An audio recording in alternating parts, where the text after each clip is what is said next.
স্বৈরাচারী সরকার পতনে ভোলাবাসীকে অভিনন্দন।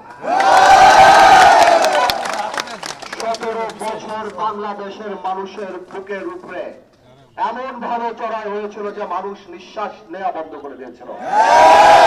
প্রত্যেকটা জায়গায় আন্দোলন করলে আমাদের শুধুমাত্র রাজাকার আর জামাত বলে আখ্যায়িত করত। সেটা করতে করতে কোমলমতি শিশুদেরকেও যখন করে সেই প্রেসার আর সহ্য করতে পারে নাই। তাই ভেঙে গিয়েছে বাংলাদেশ থেকে গত সরকার। ভাইয়েরা আমার, এই বৈষম্য বিরোধী ছাত্র আন্দোলনে ছাত্র জনতার এই লড়াই, ছাত্র জনতার এই আন্দোলনে যারা শহীদ হয়েছে তাদেরকে আমি শ্রদ্ধার সাথে স্মরণ করি। আমরা তাদের আত্মার মাগফিরাত কামনা করি। তবে এতটুকু বলতে হবে, তাদের শহীদের বিনিময়ে আমরা যে সরকার পেয়েছি, সামনে যে স্বপ্ন দেখার সুযোগ পেয়েছি, আমাদের কোনো কর্মকাণ্ড জানি সেই আত্মত্যাগকে অপমান না করে। ভাইয়েরা আমার, আপনারা জানেন সেই 17 বছরে কত অত্যাচারিত মানুষ হয়েছে। 300 আসনে 300টা জল্লাদ তারা উঠেছিল। এমন কোন অপকর্ম নাই এই আওয়ামী লীগের দালাল আর আওয়ামী লীগের স্বৈরাচারী সরকারের এমপিরা বাংলাদেশে করে নাই। 17 বছরের এই অন্যায়ের কথা আমি 17 মিনিটে শেষ করতে পারবো না। আমি শুধু অল্প কিছু কথা বলছি। আমি সব সময় বলি, বড় নেতা হওয়ার চেয়ে ভালো মানুষ হওয়া অনেক বেশি জরুরি। আজকে আওয়ামী লীগ সরকারের এই পতন আমরা করি নাই। আওয়ামী লীগ এই সরকারের পতন বৈষম্য বিরোধী ছাত্র আন্দোলন করে নাই। আওয়ামী লীগ সরকারের পতন করেছে আল্লাহ তাআলা। এই অহংকার, আল্লাহ বারবার বলেন, আমার জমিনে অহংকারের সাথে হেঁটো না। তুমি জমিন বিভিন্ন করতে পারবা না, আকাশ ছিদ্র করে উপরে উঠতে পারবা না। আল্লাহ দম্ভকারীকে পছন্দ করে না। আজকে আল্লাহ এই শিক্ষা দিয়ে দিয়েছে, আমাদের ওই শিক্ষা নিতে হবে। কিন্তু ভাইয়েরা আমার, এখন ডক্টর ইউনূস সরকার এসেছে, আমরা এই সরকারের পাশে আছি। আমরা বারবার বলেছি, রাষ্ট্র মেরামতের জন্য যত সময় দরকার আপনি নিন, আমরা আপনার পাশে থাকবো। এই একই সময় আমাদের মাথায় রাখতে হবে, আমরা জানি জল্লাদে রূপান্তরিত না হই। আজকে হিন্দু সম্প্রদায় থেকে আরম্ভ করে কোন দুর্বল মানুষের প্রতি জানি ভাই আমরা অত্যাচার না করি। একটা কথা বলে, এই অত্যাচার করলে আল্লাহর আরশ কেঁপে উঠবে। এই বিচার কিন্তু আমাদেরও হবে এই বাংলার মাটিতে, আমি বলে দিলাম। আমি সবাইকে অনুরোধ করব, অত্যাচারীর কোন জায়গা ভোলাতে ঠাঁই হবে না। সেটা ভোলা সদর আসন হোক, দৌলতকাপড় নদী হোক, তজিমুদ্দিন লালমোহন হোক, চরভেশনার মনপুরা হোক, আমি বলে দিচ্ছি ভাই, আপনারা অনুগ্রহ করে কারো উপর অত্যাচার করেন না। মানুষের ভোটের অধিকার আমি আশা করি খুব শীঘ্রই আসবে। মানুষ ভোট দেবে, মানুষ তার নেতা বানাবে। মনে রাখবেন, এইটা কিন্তু আমাদের ক্ষমতা না, এটা আমাদের দায়িত্ব মানুষের জন্য কাজ করা। আমরা 17 বছর অত্যাচারিত হয়েছি, আমরা জানি আর নিজেদের দ্বারা অত্যাচারিত না হই। আপনারা দেখেন অত্যাচারিত কি হয়।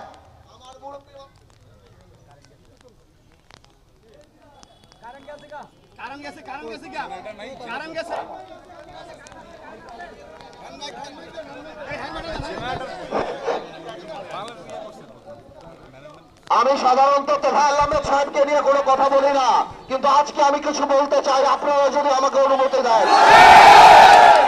গত 17 বছর তোফায়েল আহমেদ সাহেব এবং তার পরিবার এই ভোলাতে এমন কোন অন্যায় নাই যেটা করে নাই। আপনারা সবাই ভাইয়েরা আমার, আমি তোফায়েল আহমেদ সাহেবকে আমার মুরব্বী মানুষ হিসেবে বলতে চাই, তোফায়েল সাহেব, বড় নেতা হওয়ার চেয়ে ভালো মানুষ হওয়া ভালো। আজকে দেখেন নাজিউরের সন্তান এখানে ভোলাতে, মোশাররফ হোসেন শাহজাহানের সন্তান আজকে ভোলাতে, অথচ আপনার বংশধররা বোরকা পরে ভোলা পাইয়েছে। এটা আল্লাহর বিচার। আল্লাহ আপনাকে জীবিত রেখেছে। আপনি যে অন্যায়গুলি করেছেন, চুরু সাইফুল্লাহ, মোতারা মাস্টার, বাবুল থেকে আরম্ভ করে এত হত্যার পরে ভোলাতে উঠতে দেবো না। নাজিউর রহমান মঞ্জু এই ভোলার রূপকার, তার কবরের 100 ফিট দূরে দাঁড়িয়ে উত্তর দিগল দিতে আপনি আমার মৃত বাবাকে অপমান করেছেন। তোফায়েল সাহেব, আমি চুপ করেছিলাম। আমি আল্লাহর কাছে বলছি, আল্লাহ তুমি বিচার করো। এই বাড়ি, যে বাড়িতে আজকে আপনারা আছেন, এই বাড়ি আগুন দিয়ে দিয়েছে, কিন্তু তোফায়েল সাহেব আপনাদের এত বড় পতন হওয়ার পরেও আপনার বাড়িতে কেউ ফুলের টোক্কাও মারে নাই। এইটাই আপনার সাথে আমাদের পার্থক্য। আপনি যাদের নিয়ে স্বপ্ন দেখেছিলেন, মনে করেছিলেন বিএনপি জাতীয় পার্টি এই বেলাতে কেউ থাকবে না, আমি আমার মতো চলবো, আজকে দেখেন আল্লাহর তরফ থেকে গজব নাজিল হয়েছে। আওয়ামী লীগের 69-এর গণঅভ্যুত্থান নিয়ে আপনি গর্ব করে রাস্তায় বেরোতেন, তোফায়েল স্যার আজকে আপনি পলাতক। আপনার শত্রু বিএনপি না, আপনার শত্রু বাংলাদেশের মানুষ। এই আওয়ামী লীগ, যাকে এখন মানুষ নব্বর রাজাকার ডাকে, যাদের হাতের রক্তের লাল দাগ, মাসুম শিশু থেকে আরম্ভ করে রিক্সাওয়ালা, ফেরিওয়ালা, দোকানদার, সাধারণ গৃহিণী, এমন কেউ আওয়ামী লীগের বুলেট থেকে রক্ষা পায় নাই। তোয়াল আহমেদ সাহেব দেখলেন তো আল্লাহর কি বিচার? এটা আল্লাহর বিচার। আপনাকেও বলি, সারা জীবন যে অহংকার করেছেন, একে মামলা দেওয়া, ওকে মামলা দেওয়া, ওর বাড়ি থেকে উঠায় নিয়ে আসা, ওর জমি দখল করা, ওর লঞ্চের পারমিট বাতিল করা, একে এই করা, ওকে সেই করা, আজকে দেখলেন তো আল্লাহর খেলা।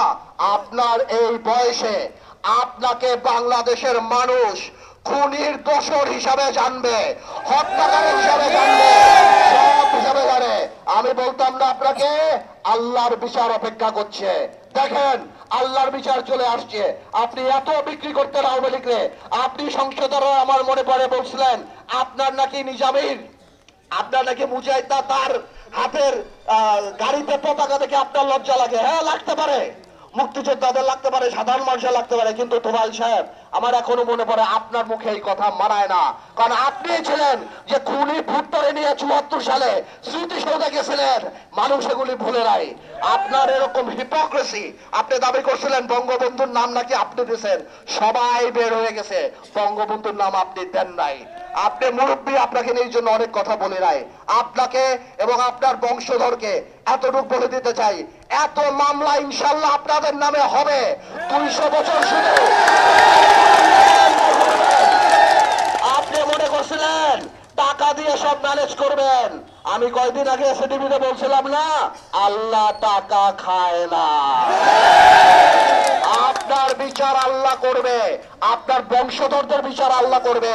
আপনি যে চোর বংশধর রেখে গেছেন, তাদের বিচারে বলার মাটিতে হবে।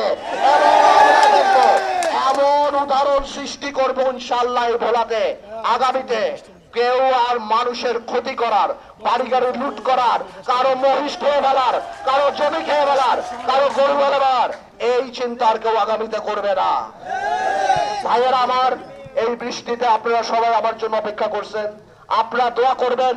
আমরা জানি আওয়ামী লীগের এই পতন থেকে শিক্ষা পাই, আমরা জানি বুঝি এই ক্ষমতা আমাদের কাছে আমানত, আমরা জানি অহংকারী না হয়ে উঠি, আমরা জানি দুর্নীতিবাজ না হয়ে উঠি। আল্লাহ তাআলা ক্ষমতা দিক আর না দিক, আওয়ামী লীগের মতো এত অসম্মানী যাতে না দেয়।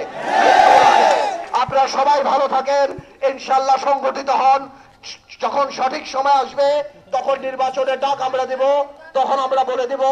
আপাতত এই তোফায়েল আহমেদ বলেন বা আওয়ামী লীগ সরকারের এই অত্যাচার নিয়ে আমরা এখান থেকে শিক্ষা গ্রহণ করে। দেখেন আরেকটা কথা বলি, আমি আসার আগে দেশনেত্রী খালেদা জিয়ার ওখানে দেখা করতে গেছিলাম, আমার এত কষ্ট লেগেছে। আজকে ওনার মতো মানুষও বিদেশে চিকিৎসা করতে দিতে যায় নাই। আমি একদিন বলছিলাম যে প্লেনে উঠতে পারবে না, তাই হেলিকপ্টার করে যাইতে হয়েছে ইনশাআল্লাহ। তারেক রহমান স্ত্রী, তাদের নব মানুষে এত হাজার মামলা দিয়েছে। আমি যখন রিমান্ডে ছিলাম, আমি দেখছি বাচ্চাদের ছেলেদের ধরে নিয়ে আসছো। আমি স্বাধীনতা যুদ্ধ দেখি নাই, আমি পাকিস্তানের অত্যাচার দেখি নাই। রাত হলে আমাদের বুক কাঁপতো, চোখ বেঁধে ভালো ভালো নেতাদেরকে চোখ বেঁধে হাতে হ্যান্ডকাপ পরিয়ে নিয়ে যে মারতো। এই নূরের মতো একটা বাচ্চা ছেলের আপনারা দেখেন নাই কি মারছে। ভাই বলতে গেলে অনেক কথা বলে ফেলবো, আরেকদিন বলবো। আপনারা দোয়া করবেন। আমরা জানি এই বৈষম্য বিরোধী ছাত্র আন্দোলনে যারা মারা গেছে, তাদের রক্তের সাথে কোনোভাবে বেইমানি না করি। আরেকটা কথা বলা নিয়ে অল্প কিছু বলবো আমি, গ্যাসের চিন্তা করবেন না, ইনশাল্লাহ আমি এই ব্যাপারটা দেখবো। আপনারা চিন্তা করবেন না, কোনো অন্যায় হবে না। এই সরকার শুধুমাত্র রুটিন কাজ করে, এরকম কোনো কাজ করে না। তারপর আমি আমার জায়গা থেকে যারা আছে, ভোলার গ্যাস ভোলার মানুষ আগে পাবে ইনশাল্লাহ। আমরা এখনো ক্ষমতায় যাই নাই, বাট তারপরও ইনশাল্লাহ আপনাদের দোয়ায় যে গ্রহণযোগ্যতা আমার আছে, আমি সেটা দিয়ে যারা উপদেষ্টা আছে তাদের সাথে কথা বলবো, যথাসম্ভব যা করার ভোলার মানুষের জন্য যা করার তাই করব। আপনারা আমার জন্য দোয়া করবেন, আমার বাবার জন্য দোয়া করবেন ইনশাল্লাহ, দোয়া করবেন ইনশাল্লাহ। আপনাদের মান সম্মান জানি ধরে রাখতে পারে ইনশাল্লাহ। আল্লাহ হাফেজ।